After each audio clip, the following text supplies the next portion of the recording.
Hey, hi, hello, and welcome to September. It is week 1 already, and yes, I do have a microphone in front of me, and yes, I do have a cold. Please ignore both of those things. Why is my nose running? Essentially, I recorded this video once, and it didn't register. Now I have to do it again, and I don't really remember what I said, because it was just off the top of my head, but we're gonna do it anyway. The topic for today is age and the concept of freedom, and how, you can grow older and automatically be entitled to a whole lot more than you were before. This topic was inspired by the fact that on Thursday it was my birthday, and just recently on Saturday, time zones, it was Kat's birthday. Katerina, happy birthday, love you to pieces.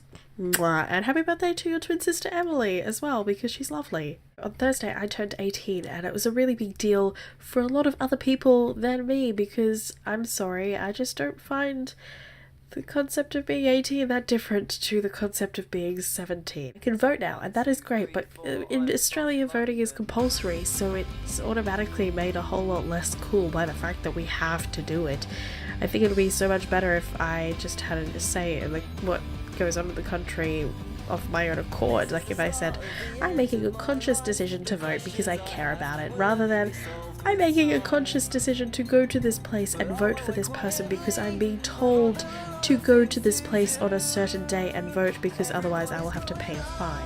Another one of the reasons why people were excited that I turned 18, I could legally drink now, and that is great for some people, but not for me. Through high school, when I attended parties, I didn't automatically think, yay, it's time to get wasted, because that just goes against personal values. I don't really like the taste of champagne.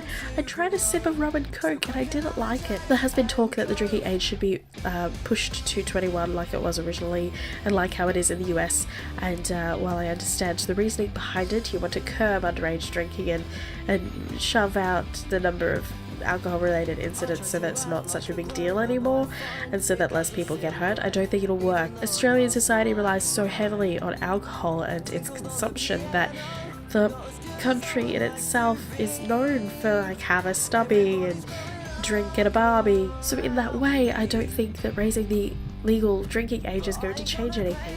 The parents that think it's okay for their teenagers to drink will still keep giving them alcohol, and the teenagers that want to drink, regardless of whether or not their parents say it's okay, will somehow find a way to get their hands on alcohol. No matter what we do, we cannot stop that from happening.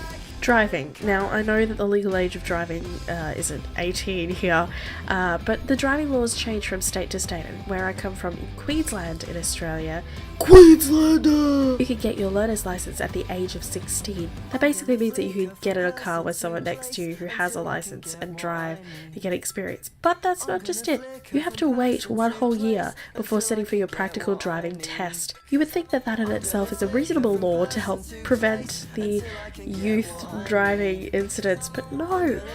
When I got my learner's license at age 16 in 2011, I had this logbook given to me, and it came with the instructions that I had to do 100 hours of supervised driving experience in my logbook before I was allowed to sit for my practical test. 100 hours isn't as easy as you would think to get logged in your book, and that is painful. It is so very, very, very painful. I'm now 18.